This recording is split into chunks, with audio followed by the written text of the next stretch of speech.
Citim Cuvântul lui Dumnezeu în această dimineață din Vechiul Testament, din Cartea lui Iov, capitolul 31. Vom începe citirea cu versetul 1.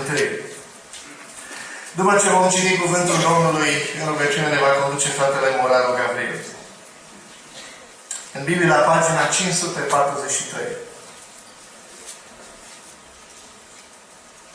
Făcusem un legământ cu ochii mei și nu mi-aș fi oprit privirile asupra unei fecioare. Dar ce soartă mi-a păstrat Dumnezeu de sus? Ce moștenire mi-a trimis cel atotputernic din ceruri? Pieirea nu-i oare pentru cel rău și nenorocirea pentru cei ce fac fără de lege? N-a cunoscut Dumnezeu căile mele? Nu mi-a numărat El toți pașii mei? Dacă am umblat cu minciuna, de mi-a legat piciorul după înșelăciune, să mă cântărească Dumnezeu în cumpăra celor fără prihană și îmi va vedea neprihănirea. De mi s-a abătut pasul de la calea cea dreaptă, de mi-a urmat inima ochii, de s-a lipit vreo întinăciune de mâinile mele, atunci eu să semăn pentru altul și altul să secere și odraslele mele să fie dezrădăcinate. Dacă mi-a fost amăgită inima de vreo femeie, dacă am plândit la ușa aproapelui meu, atunci nevasta mea să macine pentru altul și să ne cinstească alții. Căci aceasta ar fi fost o nelegiuire, o fără de lege vrednică să fie pedepsită de judecători, un foc care mistrie până la nimicire și care mi-ar fi prăpădit toată bogăția. De-aș fi nesocotit dreptul slujii sau a slujnicei mele, care, când se certau cu mine, ce-aș putea să fac când se ridică Dumnezeu? Ce-aș putea răspunde când pedepsește El? Cel ce m-a făcut pe mine în pântecele mamei mele, nu l-a făcut și pe El? Oare nu ne-a întocmit același Dumnezeu în pântecele mamei? Dacă n-am dat săracilor ce-mi cereau, dacă am făcut să se topească de plâns ochii văduvei, dacă mi-am mâncat singur pâinea, fără ca orfanul să-și fi avut și el partea lui din ea, eu care din tinerețe l-am crescut ca un tată, eu care de la naștere am sprijinit pe văduvă, dacă am văzut pe cel nenorocit ducând lipsă de haine, pe cel lipsit neavând învelitoare, fără ca inima lui să mă fi binecuvântat, fără să fi fost încălzit de lâna miilor mei, dacă am ridicat mâna împotriva orfanului, pentru că mă simțeam sprijinit de judecători, atunci să mi se dezlipească umărul de la încheietură, să-mi cadă brațul și să se sfărâme. Căci mă temeam de pedeapsa lui Dumnezeu și nu puteam lucra astfel din pricina măreției Lui. Dacă mi-am pus încrederea în aur, dacă am zis aurului, Tu ești nădejdea mea, dacă m-am îngânfat de mărimea averilor mele, de mulțimea bogățiilor pe care le dobândisem, dacă am privit soarele când strălucea, luna când înainta măreață, dacă mi s-a lăsat inima amăgită în taină, dacă le-am aruncat sărutări ducându-mi mână la gură, și aceasta este totă fără de lege, care trebuie pedepsită de judecători, căci m-aș fi lepădat de Dumnezeul cel de sus. Dacă m-am bucurat de nenorocirea vrăjmașului meu, dacă am sărit de bucurie când l-am atins nenorocirea, eu care n-am dat voie limbii mele să păcătuiască, să-i ceară moartea cu blestem. Dacă nu ziceau oamenii din corpul meu, unde este cel ce nu s-a săturat din carnea lui? Dacă petrecea străinul noapte afară, dacă nu mi-aș fi deschis ușa să intre călătorul, dacă mi-am ascuns fără de legile ca oamenii și mi-am închis nelegiurile în sân, pentru că mă temeam de mulțime, pentru că mă temeam de disprețul familiilor, ținându-mă deoparte și necrezând să-mi trec pragul. O, de-aș găsi pe cineva să mă asculte. Iată apărarea mea iscălită de mine. Să-mi răspundă cel atotputernic. Cine va da plângerea iscălită de potrivnicul meu? Ca să-i port scrisoarea pe umăr, să o leg de fruntea mea ca o cunună, să-i dau socoteală de toți pașii mei, să mă apropii de El ca un domn, dacă pământul meu strigă împotriva mea și dacă brazdele lui varsă lacrimi, dacă i-am mâncat roada fără să o fi plătit și dacă am întristat sufletul vechilor lui stăpâni, atunci să crească spini din el în loc de grâu și neghină în loc de ors. Acesta e sfârșitul cuvintelor lui Iov. Dumnezeu să binecuvinteze acest cuvânt pentru noi în dimineața asta. Amin.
Tuturor vă spunem un bun venit în această dimineață, în casa lui Dumnezeu, și vă întâmpinăm cu salutul Bisericii scris în Psalmul 100, versetul 5, un cuvânt pe care aș vrea să spunem cu toți împreună. Căci Domnul este bun, bunătatea Lui ține în veci și credincioșia Lui din neam în neam. Amin. Ne bucurăm să salutăm în această dimineață în biserica noastră oaspeți deosebiți. Îi spunem un bun venit fratelui profesor universitar Dr. Viața, împreună cu soția dânsului, cu JC, este aici în față. Fratele este însoțit de fratele Cristian Cazacu, împreună cu soția dânsului, sora Bela. Le spunem un bun venit în dimineața asta. Fratele Cristian va traduce mesajul pe care fratele David îl va împărtăși. Aș vrea să spun doar câteva cuvinte. Fratele vizitează pentru prima dată România și ne vom bucura ca mâine să-l avem în mod special ca vorbitor în cadrul unei sesiuni de comunicări științifice la Institut, împreună cu Facultatea de Teologie Baptistă din Universitatea București și cu celelalte școli teologice de aici din București. Fratele este director al Centrului pentru Teologie și Viață Publică la Mercer University în Statele Unite. Ne bucurăm să-l avem cu noi în dimineața asta. Dumnezeu să-l binecuvinteze. Domnul i-a binecuvântat și cu copii și cu nepoți. I-am spus că sunt cei mai tineri bunici pe care i-am întâlnit.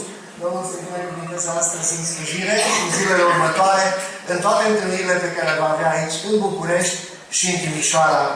Ascultăm acum din nou corul lăudându pe Domnul.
It is an honor to be here, and I am grateful for the chance to preach and share the Word of God with you this morning.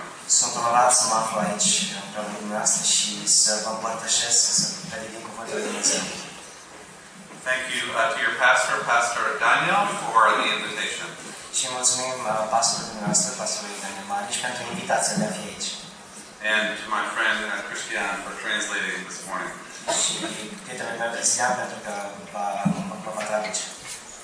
You may have noticed that a very long passage from Job was read earlier today. Poate ați observat că astăzi s-a citit un pasaj foarte lung din Iov. I will not go over every word.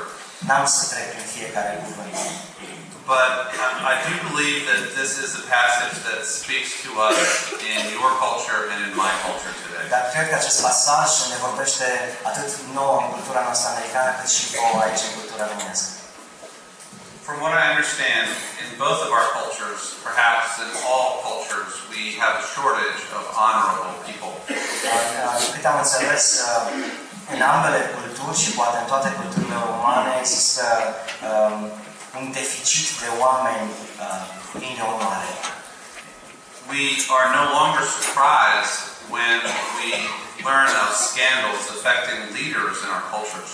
Deja nici nu mai suntem surprinși când auzim de tot felul de scandaluri care i-au cuprins pe unii din liderii noștri din cultură.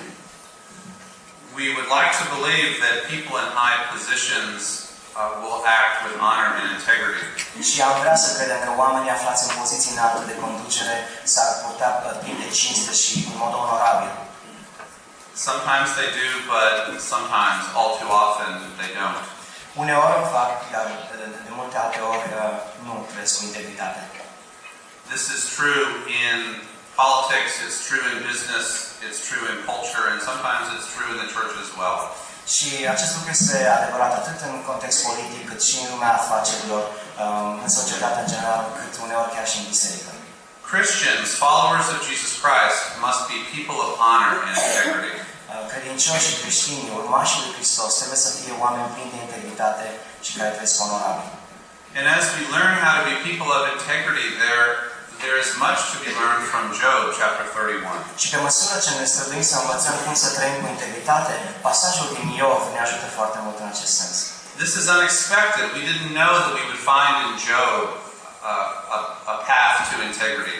Și e neobișnuit, parcă nu ne așteptam ca în cartea Iov să găsim o cale spre integritate.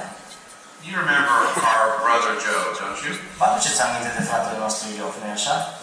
We remember him as the ultimate example of an innocent person experiencing great suffering. Ne aducem aminte de el ca fiind persoana, să zicem, cu gradul cel mai înalt de suferință pe nedrept, deși a trăit o viață neprihănită.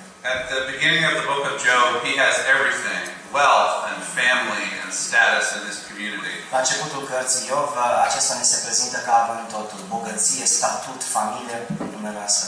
And then just about everything is taken away from him in a terrible test. Și după care, în mod aproape subit, totul este luat de la el ca într-un test atroce. And Job responds first with silence and then with grief and finally with anger. Și Iov întâi răspunde situației în care se află prin tăcere, apoi plângând durerea prin care trece, după care exprimându-și mânia. He asks the question that we ask when bad things happen to us. A pus întrebarea pe care și noi ne punem atunci când lucruri nefericite ni se întâmplă. He asks why. A întrebat de ce. Job has 3 friends who come to comfort him in his crisis. Iov are 3 prieteni care vin să-l mângâie, încearcă să-l mângâie în situația în care se află. The first thing they do is sit with him in silence and in grief for a week. Primul lucru pe care îl fac este să se alăture lui în tăcere pentru timp de o săptămână. There's a lesson. They are at their best before they start talking. Și iată acolo dau dovadă de lecție bună înainte să-și deschidă lumea. Once they start talking, they start trying to offer explanations for why Job is being punished. Pentru că odată ce își deschid gura, încep să explice lui Iov de ce îi se întâmplă ceea ce îi se întâmplă. And they say, you must have sinned. Și îi spun, trebuie ca tu să fii păcătuit cumva. You must be guilty of some major sin against God. Trebuie că ești vinovat de un păcat major înaintea lui Dumnezeu. Part of the drama of the book is they're trying to get Job to confess to wrongdoing that he has not done. Partea tragică a cărții Iov este că acești prieteni încearcă să-l convingă pe Iov să se pocăiască sau să mărturisească lucruri nelegiuiri pe care nu le-a făcut. by the time we get to Job 31, he cannot take the criticism, the unfair criticism anymore. Pe când ajungem la capitolul 31, deja Iov nu mai poate să ducă în spate toată critica aceasta nemeritată pe care o primește. And so in his last speech in the book, he describes the code of integrity that he has lived by. Și iată, în capitolul 31, ultima lui cuvântare, Iov descrie codul de etică, codul după care și-a ghidat toată trăirea în viața sa. And we can still learn from this code of integrity today. Și noi astăzi încă putem să mai învățăm din acest cod de etică. One commentator describes this code as the highest moral conscience in the Old Testament. Un comentator biblic descrie acest cod ca fiind cel mai înalt cod de conștiință etică în Vechiul Testament. The form of this code is very interesting. Forma acestui cod de etică este foarte interesantă. It's called a negative confession. Se numește o mărturisire negativă. It goes like this. Here are sins that if I had committed them, I would deserve punishment from God. Și iată cam cum se desfășoară. Iov zice, iată aici niște păcate pe care dacă le-aș fi făcut, aș merita pedeapsa potrivită pentru ele. So he says, if I have done this, if I have done that, punish me God, I deserve it. Iov ar spune ceva de genul, Dumnezeule, dacă am făcut ceva de genul acela, pedepsește-mă pentru aia. But he says, no, I have not done these bad things. Dar după aceea continuă și spune, nu, eu nu am făcut aceste păcate. And so as we look at the things he says he hasn't done, we can learn how we should live. Și pe măsură ce ne uităm la ceea ce n-a făcut Iov, învățăm cum trebuie să trăim și noi ca el.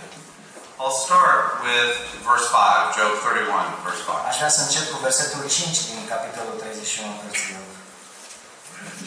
He says, if I have walked in falsehood, or my foot has hurried after deceit. Dacă am umblat cu minciuna, sau dacă piciorul meu a alergat după înșelăciune. Then he says, let God weigh me in honest scales, he will know that I am blameless. După care continuă și spune, să fiu cântărit cu un cântar drept și Dumnezeu îmi va cunoaște nevinovăția. But let's focus on what it means to walk in falsehood or hurry after deceit. Dar haideți să ne uităm un pic în versetul 5. Ce înseamnă să umbli cu minciuna sau să-ți grăbești piciorul după înșelăciune? The Bible often uses imagery of traveling to speak about the moral life. Biblia deseori folosește această imagine a călătoriei unui om pentru a evidenția principiile unei vieți morale.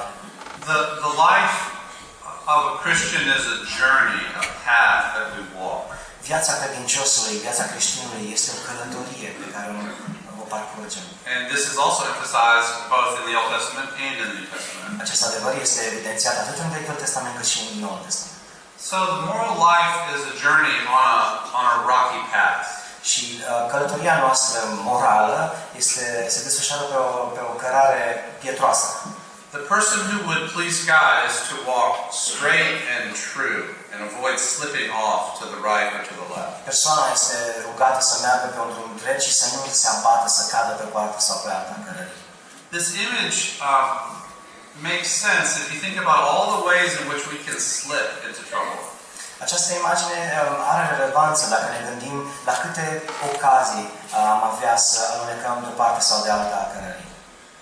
And here the warnings are about living a life of falsehood or deceit. Și aici avertizarea are în vedere minciuna sau a trăi înșelăciune. This would be a life in which we put one face forward to the world, but we are nurturing secret sins. O astfel de viață s-ar traduce ceva în genul să avem o anumită fațetă sau o față în ochii publici, dar în interiorul nostru să cultivăm păcate ascunse. In which we present ourselves as people of integrity, but we have lots of lies and deceptiveness in our hearts. Este viața aceea în care ne prezentăm celor din jur ca fiind oameni plini de integritate, însă în interior noi suntem deja mâncați de înșelăciune, de minciună. A person of Christian integrity is the same person in public and in private. Persoana credincioasă, persoana creștină este aceeași atât în viața publică, în spațiul public, cât și în viața privată. 24 hours a day, 7 days a week, we are following Jesus. 24 din 24, 7 zile pe săptămână îl urmăm pe Hristos în tocmai. There's not a false self and a true self, there's one self. Nu există un sine adevărat și un sine fals care să trăiască în același timp. Trebuie să fie doar sinele adevărat. Otherwise, what we are doing is, as Job says, walking in falsehood, hurrying after deceit.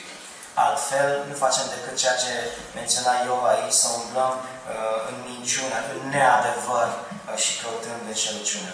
And eventually, when we do that, our secrets are revealed, our lies are disclosed.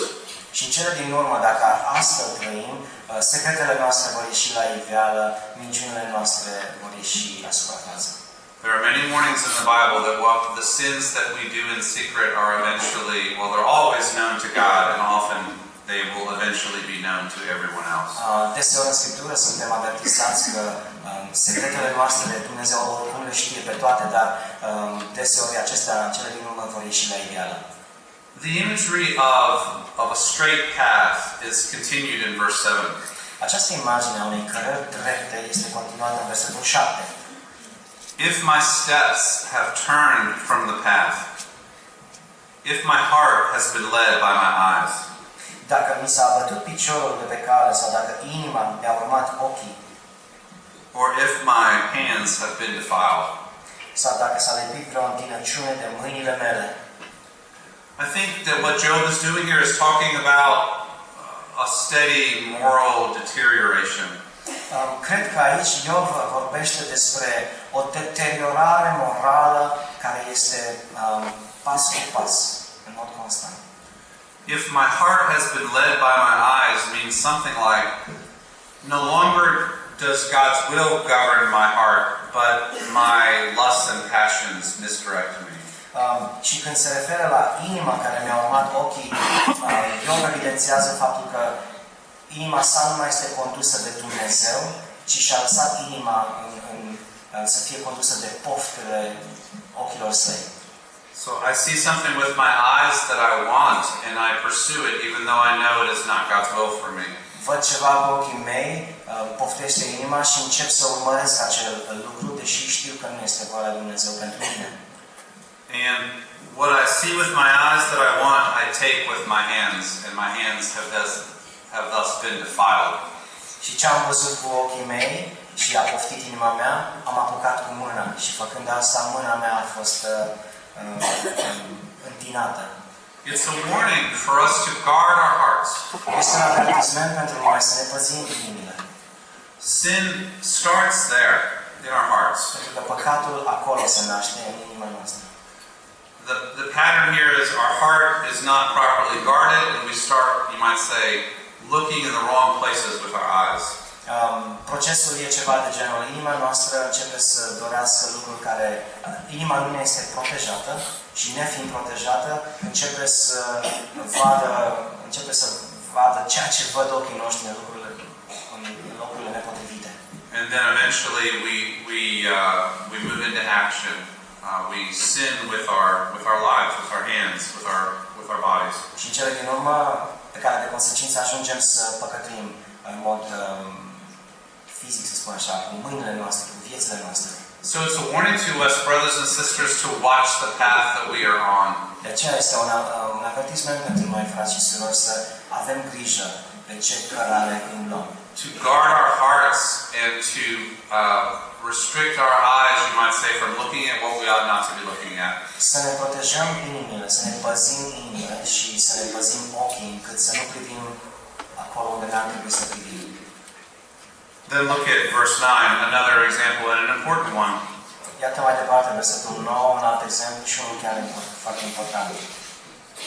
If my heart has been enticed by a woman, or if I have lurked at my neighbor's door. Dacă mi-a fost amăgită inima de vreo femeie, dacă am pândit la ușa aproapelui meu. And also in verse 1, it's the same theme. Job says, I made a covenant with my eyes not to look lustfully at a girl. Și aceeași temă apare de fapt la începutul capitolului în care Iov spune că făcusem un legământ cu ochii mei să nu mă uit poftind, este în engleză, să poftind la o fecioară. So, both in verse 1 and in verse 9, these are warnings about sexual sin. Iată de aceea în versetul 1 cât și în versetul 9 sunt avertizări vis-a-vis de păcatul sexual. And these are especially about breaking the marriage covenant. Și acestea sunt în mod aparte pentru că au de-a face cu frângerea legământului căsniciei. Either one's own marriage covenant or the marriage covenant of someone else. Fie frângerea propriului legământ în propria căsnicie sau frângând legământul altei căsnicii. And again, in these passages, there are references to the heart, the eyes, and the action. Și iată din nou aici în versetul acesta se poate referi la ochi, la inimă și la acțiunea finală. It's where we allow our hearts, you might say, whether we are guarding our hearts and whether we are guarding our eyes and whether we are keeping clean in our actions. Și are de face cu întrebarea dacă într-adevăr ne păzim inimile, ne păzim ochii și ne păstrăm mâinile nevinovate. Oftentimes we think that this issue of sexual sin is only relevant to the young, but it's relevant to all of us. Deseori credem că această problemă a aspectelor sexuale se iau în vedere doar de cei tineri, dar cred că ne vizează pe noi toți. And it's not just about physical attraction, it's also about emotional drifting and wandering into unfaithfulness. Și aici nu se are de-a face doar atracția fizică, ci are de-a face cu înstrăinarea emoțională din căsnicie care îndreaptă soțul sau soția spre alte relații emoționale, alte legături emoționale nepotrivite. My society, and I understand your society, is not doing very well in the area of marriage and fidelity these days. Înțeleg că, după cum în societatea americană, dar înțeleg că și în societatea românească, societatea nu se descurcă foarte bine vis-a-vis de căsnicie. The Christian community is not immune to the temptations and dangers and difficulties in this area. Comunitatea creștină nu este imună la capitolul acesta al protecției și integrității căsniciei. Există și aici multe tentații. But we need to recommit our hearts to being faithful husbands and wives and protecting our marriage vows. Însă trebuie să ne rededicăm, să ne reangajăm inimile, să fim credincioși ca soți și soții căsnicilor noastre. We cannot just do what we feel like doing or what our temptations may lead us to do. Nu putem să facem efectiv ce avem chef să facem sau unde ne conduc ispitele să ajungem. We are followers of Jesus Christ. We have made promises to Him. We need to live them out. Noi suntem urmași ale Hristos care a făcut niște promisiuni. Trebuie să împlinim promisiunile făcute Lui. The quality of our moral lives is a lot of times what people in the outside world notice about us first. Pentru că calitatea vieții noastre morale este ceea ce se observă de cel mai multe ori prima dată de către cei din afară. You might say that we bear witness with our lives, and if we are married, we bear witness with our marriages. Putem spune că suntem mărturie celor din jur din viețile noastre, iar dacă suntem căsătoriți, suntem mărturie prin căsniciile noastre. And of course, the goal is not just a marriage that is faithful, but a marriage that is flourishing, joyful, happy. Și evident, ideea nu este doar că scopul nu este să prezentăm o căsnicie credincioasă doar, ci și o căsnicie plină de bucurie. Then Job moves into an extended discussion of issues of justice and power.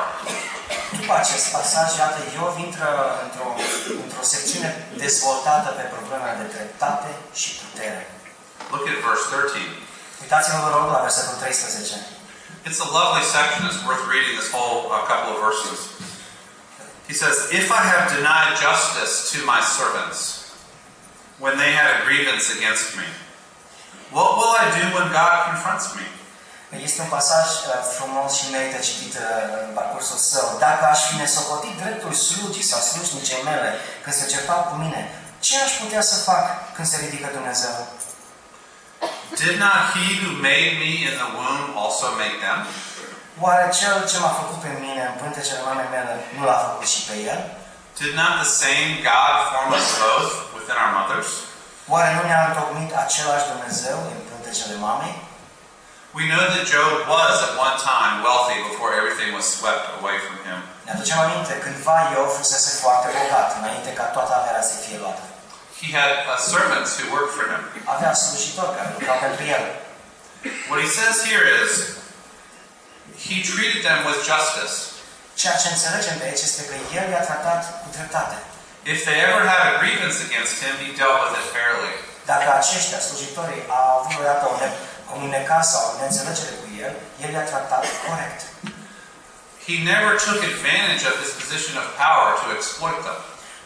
Nu a abuzat niciodată de poziția sa de putere ca să-i exploateze. This would be relevant to any of us who supervise people, who have power over people in our lives. Și acest principiu se aplică tuturor celor dintre noi care suntem în poziții de conducere sau supervizăm alți oameni, avem putere asupra lor. It could be in a workplace with people who are under you, under your authority. Poate în afacerile pe care le aveți și aveți angajați. Or students, teachers who are over students in the classroom. Sau dacă sunteți profesori și aveți studenți, elevi în clasă. In any kind of situation of power, it is so easy to mistreat and exploit people.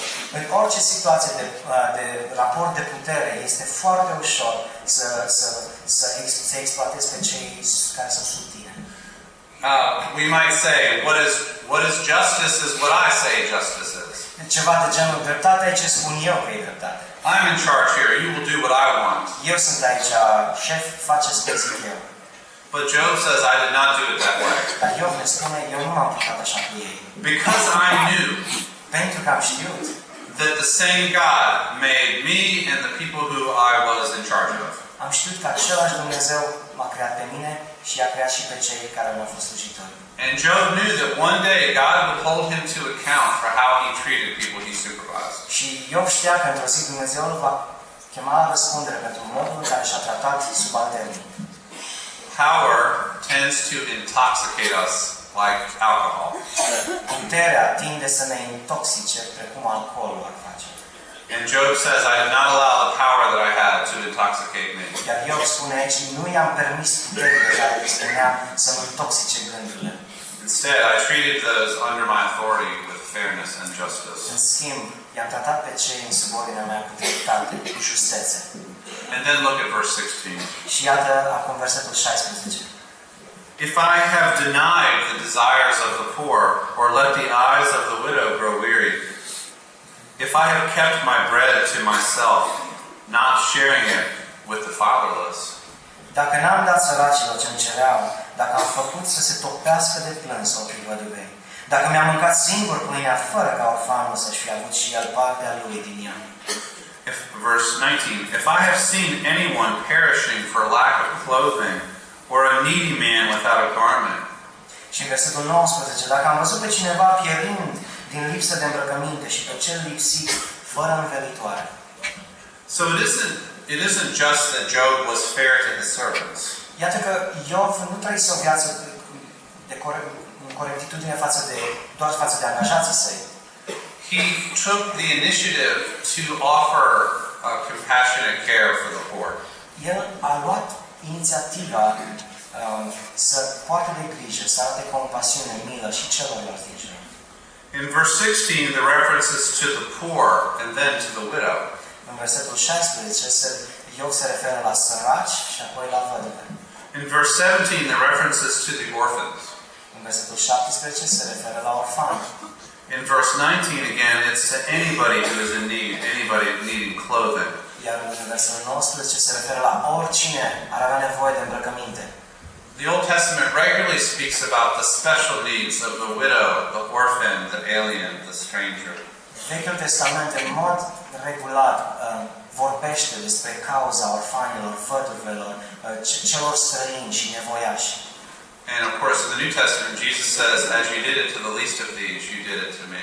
După care, evident, Mântuitorul Hristos spune în Noul Testament, cum le-ați făcut acestora dintre cei mai mici și ne-ai semnați, așa ne-ați făcut mie.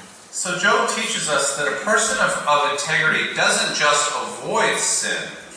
Iată deci că Iov ne învață că o persoană plină de integritate nu doar evită păcatul. A person of Christian integrity actively reaches out to care for those who are in need. O persoană care vrea să trăiască integritatea creștină, în mod activ, își întinde mâinile în societate spre cei din jur, să le poartă de grijă. So, a lot of times in Christianity we think as long as I didn't do bad sins, I'm doing fine. Și deseori în tradiția creștină ne gândim ceva de genul: câtă vreme n-am făcut vreun păcat, sunt bine. But we need to broaden our vision. It's about reaching out to those who especially need to be cared for. Dar cred că trebuie să ne lărgim viziunea asupra vieții noastre și să înțelegem că trebuie să purtăm de grijă și celor care sunt în nevoie. And Job is able to say that when somebody was poor, I took care of them. Și Iov este în măsură capabil să spună: când cineva a fost sărac, am avut grijă de el. And he's saying in verse 18, when I encountered orphans, I took them into my home. Iar versetul 18 spune: dacă vreodată am întâlnit un orfan, l-am luat în casa mea și am fost ca un tată. And when I saw those without adequate clothing, I provided it myself. Iar dacă am văzut unul care n-avea haine pe el, i-am dat eu haine. And so again, we are reminded that Christian life of integrity involves caring for the least of these. Iată, învățământul pentru noi este să purtăm de grijă celor care au nevoie. And then look at verse 21. Și vă rog acum versetul 21 să privim. It's a new movement in his argument. Iată, este o nouă mișcare în dezvoltarea argumentului său. He says, if I have raised my hand against the fatherless, knowing that I had influence in court, let my arm fall from the shoulder.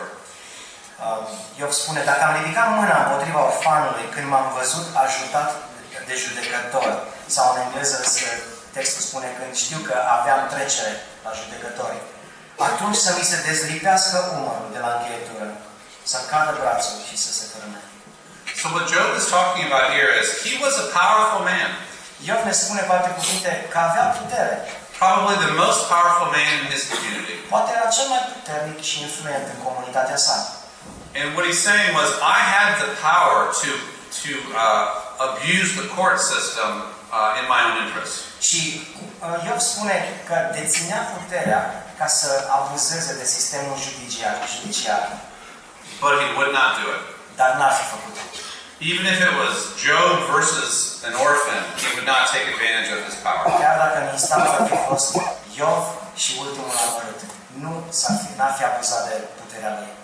And at least in English translation, he uses the image that if I was about to strike down an orphan with my power, let my arm fall off of my shoulder. Și de aceea folosesc această imagine pentru că ca o autoritate în acea vreme putea să pleznească un astfel de orfan și dacă ar fi făcut-o, să-i cadă, să-i fi căzut mâna atunci.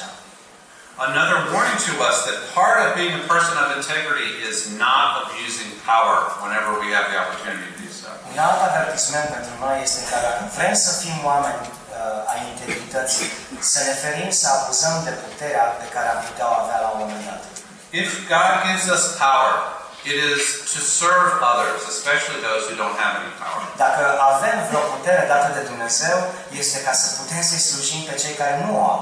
But often our temptation is to use our power to benefit ourselves. Dar tentația deseori este să ne folosim de propria putere ca să ne fie nouă benefic.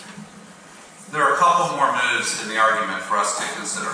Și mai sunt câteva principii pe care să le avem în vedere în acest pasaj. In verse 24 he says, if I have put my trust in gold, and then 25, if I have rejoiced over my great wealth. Versetele 24 și 25 spune: dacă mi-am pus încrederea în aur, și în 25 dacă m-am îngânfat de mărimea averilor mele. And he says that he hasn't. He has never put his trust in gold. Ceea ce ne spune invers, el de fapt nu și-a pus niciodată încrederea în aurul pe care îl avea. And this is an interesting lesson for us. Job was grateful for the good financial, economic gifts in his life. E o lecție importantă pentru noi. Iată, Iov era recunoscător pentru bogăția și bunăstarea financiară pe care o avea. But he says, I never trusted in gold. I never turned gold into an idol in my life. Și fiind recunoscător, el ne spune că nu și-a dat voie niciodată să-și pună încrederea în aur, în averea sa. And he says, I never looked to my money for my security.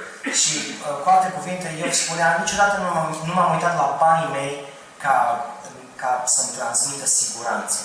And he said, I never rejoiced over my great wealth. Și niciodată, cum spune Iov, nu m-am bucurat de cât de bogat sunt. There must be a very subtle distinction here, but I think it's real, between being grateful for financial security and rejoicing over it. Cred că este o distinție subtilă aici, dar merită evidențiată între a fi recunoscătoare pentru avuția pe care o ai și a începe să te bucuri de cât de bogat ești. And certainly we are not supposed to trust in our money or find our security in our finances as if that ultimately is where security is to be found. Și evident nu trebuie să ne punem încrederea în averile noastre sau să simțim că siguranța noastră este în banii noștri. We trust God. Trebuie să ne încredem în Dumnezeu. We find our security in God. Siguranța noastră este în Dumnezeu. Money comes and it goes. We don't know often what will happen with all of that, as Job discovered. Banii vin și pleacă. După cum și eu a descoperit mai târziu în viață, nu știm ce se poate întâmpla cu ei. Job said he trusted in God, not in gold, not in money. Dar Iov a ales să se încredă în Dumnezeu, nu în aur, nu în avuții. A similar thing, I think, to some extent is happening in verse 26. Și ceva similar despre Iov și în versetul 26. If I have regarded the sun in its radiance, or the moon moving in splendor, so that my heart was secretly enticed, and my hand offered them a kiss of homage. În versetul 26 și 27 și este o diferență de traducere interesantă. Dacă am privit soarele când strălucea, luna când înainta măreață și dacă mi s-a învățit inima în ascuns sau gura mea mi-a sărutat mâna, dar în engleză spune ca un act de închinare față de soare și lună. So Job is saying, I was surrounded by people who worshiped the sun and the moon, but I did not worship them. Cu alte cuvinte, Iov ne spune, am fost înconjurat de oameni care se închinau soarelui, lunii, dar eu n-am făcut asta. His worship was only for God. Închinarea sa era doar pentru Dumnezeu. I think with both the discussion of gold and sun and moon, we're talking about idolatry. Și cred că cele două pasaje despre aur, averi, soare, discutăm despre idolatrie. We have one God. Avem un singur Dumnezeu. We worship only this God. Și ne închinăm doar acestui Dumnezeu. People of Christian integrity avoid idolatry of all types. Credincioșii cu o viață integră evită idolatria de orice fel, de orice natură. It may be that in ancient Israel, idolatry was about worshiping sun and moon. Poate că în Israelul antic, idolatria se traducea prin a te închina la soare, la lună. I think in our time, our idolatries are a little more subtle than this. Cred că în era noastră, idolatria este mult mai subtilă. Including, for example, worshiping wealth, or worshiping the free market, or worshiping some ideology. Acum, inclusând și ideea de închinare la avere, sau închinare, eu știu, față de piața liberă și alte feluri de, să zicem, altfel de idoli subtili. Let's look at one more of these as our time begins to draw to a close. Și haideți să mai privim încă un aspect înainte să încheiem. Verse 29. If I have rejoiced at my enemy's misfortune, Versetul 29. or gloated over the trouble that came to him. Dacă m-am bucurat de nenorocirea dușmanului meu, dacă am săltat de bucurie când l-a atins nenorocirea. Do you see what Job is doing here? Vedeți ce face Iov aici? He's saying part of my integrity is that I never celebrated when an enemy of mine had trouble. Iov ne spune, vedeți, integritatea în viața mea s-a dovedit și în momentele acestea, când nu m-am bucurat pentru necazul dușmanului meu. This is the beginning of an ethic of love of enemies. Acesta reprezintă începutul unei etici a iubirii dușmanului. And that's striking because it's not something that we hear that often in the Old Testament. Și e surprinzător pentru că nu prea auzim în Vechiul Testament discutându-se despre așa ceva. So to be a person of Christian integrity, we learn not to hate and not to desire bad things to happen to anyone. Și ca să fim oameni ai integrității, ca credincioși, trebuie să învățăm să nu ne bucurăm de necazul celuilalt, cu atât mai mult a dușmanului. There's more that could be said. There's more of these passages, but let me begin to wrap up with a couple of concluding comments. Însă sunt și alte principii aici, dar vreau să închei sumarizând și concluzionând pentru dumneavoastră. People of Christian integrity guard their hearts, their attitudes, and their actions. Oamenii ai credinței care trăiesc în integritate își păzesc inima, își păzesc atitudinile, își păzesc acțiunile, ceea ce fac. Part of being in a right relationship with Christ is that we are vigilant about the state of our heart. Parte din relația pe care avem cu Mântuitorul Hristos este să fim vigilenți, să avem grijă de inimile noastre. As we pray, we ask God to keep our hearts clean, our thoughts in the right place, our eyes looking at the right things. Pe măsură ce ne rugăm, îi cerem lui Dumnezeu să ne păzească inimile curate, iar ochii să privească doar în lucrurile potrivite. We're checking our attitudes. We're checking the inner spirit that we have to be sure that they are in the right place. Ne verificăm atitudinea inimii și a minții ca să ne asigurăm că se află în locul potrivit. And then we are watching every dimension of our actions, asking, God, is there anything about my way of life that is displeasing to you? După care trecem, să zicem, în revistă orice aspect al vieții noastre și ne întrebăm pe Dumnezeu dacă este ceva în conformitate cu voia. All Christians have claimed Jesus Christ is Lord of my life. I will serve Him and Him only. Toți creștinii au mărturisit că Isus este Domnul lor și doar Lui îi se închină. And that is something we must put in front of ourselves on a regular basis. Și această mărturisire trebuie să ne o reamintim, să ne readucem înaintea ochilor în mod regulat. We must ask, is there any aspect of my life where Jesus Christ is not my Lord? Trebuie să ne întrebăm, este un aspect al vieții mele în care Mântuitorul Hristos nu este Domn? We don't get to hide any part of our life from God. Nu putem să ne ascundem un cotlon al vieții noastre de Dumnezeu. Or to say, this part doesn't belong to you, Christ. This part belongs to me. Sau să spunem, uite Hristos, partea asta nu ți aparține, asta îmi rămâne mie. Now, sometimes in some of our traditions, we understand that when it comes to our personal life only. Și când vine, deseori când vine vorba de acest principiu aplicat în viața personală, îl înțelegem. And so we emphasize clean living, no cursing, no alcohol abuse, no substance abuse, things like this. Și atunci evidențiem mult ideea de a trăi o viață curată, să nu consumi alcool, eu știu, fumat sau, eu știu, droguri, să-ți păstrezi viața curată. And clean living, clean personal living is very important for Christians. Și o viață de curăție este foarte importantă pentru credincioși. But this code from Job 31 takes us beyond that as well. Dar acest cod de etică al lui Iov ne duce dincolo de acest principiu al curăției personale. It takes us into the social arena, into our use of power and into our care for the poor. Ne duce acolo unde interacționăm cu cei de lângă noi, acolo unde avem putere, acolo unde putem stăpâni poate peste alții. It makes us pay attention to how we treat people in the workplace and how we treat those who have nothing in the world. Ne atrage atenția asupra modului în care ne purtăm cu cei care ne sunt poate angajați sau subalterni, cei care nu au puterea pe care o avem noi. And it calls our attention to the widow and the orphan, the alien and the stranger among us. Și ne atrage atenția asupra orfanilor, nevoiașilor, văduvelor, cei străini de noi care sunt în jurul nostru. It challenges us to lives of generosity and justice. Ne provoacă la o viață plină de generozitate și de dreptate. But there's one more word to be said. Însă mai este încă un aspect ce trebuie menționat. Those who are Christians understand that in God's sight none of us are righteous. Aceia care sunt creștini înțeleg că de fapt nimeni nu este neprihănit înaintea lui Dumnezeu. For Christians, this life of integrity is a response to God's grace. De aceea pentru creștini, o astfel de viață de integritate este răspunsul nostru la harul lui Dumnezeu. We are not saved in God's sight because we do everything that Job does in Job 31. Nu suntem mântuiți înaintea lui Dumnezeu pentru că am trăit precum Iov a descris în capitolul 31. Perhaps reading Job 31 reminds us of how much we need forgiveness. Poate că citind Iov 31 ne aducem aminte de cât de multă iertare avem nevoie din partea lui Dumnezeu.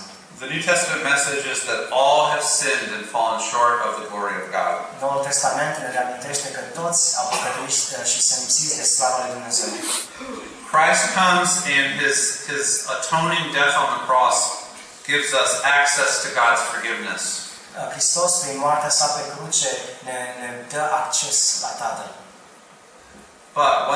But once again, sometimes we forget that after forgiveness there is another step. Dar deseori uităm că după iertare vine următorul pas. After forgiveness comes holiness. După iertare vine pasul sfințirii. We are forgiven sinners, not just so we'll continue to sin, but so we can live in newness of life. Suntem păcătoși și iertați nu ca să mai continuăm să păcătuim, ci ca să trăim în comuniune cu Hristos în noua viață de sfințire. And the grace of God is available to us. The Holy Spirit is available to us. Și viața plină de har și Duhul lui Dumnezeu ne sunt la dispoziție. So that we can be transformed day by day. Ca să putem fi transformați zi după zi. And so my prayer for you, as it is for me, Și rugăciunea mea pentru dumneavoastră, cum mă rog și pentru mine, is that we all would know a deeper experience of God's powerful transforming grace. este ca cu toții să cunoaștem în viețile noastre acea putere mai adâncă, transformatoare a lui Dumnezeu. Christ promises a new spiritual power Hristos ne-a promis o nouă putere spirituală that makes it possible for us to live lives of integrity. care să ne împuternicească să trăim vieți pline de integritate. Let us never accept the grace of God as an excuse just to continue to sin in the old way of life. Haideți ca niciodată să nu acceptăm harul lui Dumnezeu ca o scuză să continuăm să trăim vieți în păcat. Salvation and ethics. E vorba de mântuire și de etică. Forgiveness and transformation. E vorba de iertare și transformarea noastră. This is the fuller understanding of what it means to be gospel people and to be followers of Jesus Christ. Iată ce înseamnă să fim oameni ai Evangheliei într-un sens mai deplin. My prayer for you is that transforming power of God's grace will be deeply felt in your life this week and in all the days to come. Și mă rog ca puterea lui Dumnezeu transformatoare prin harul său să o resimțiți mult mai puternic în săptămâna care vine și în tot restul vieții pe care ne-ați avea. May God bless you all very richly. Dumnezeu să binecuvânteze pe toți în mod abundent.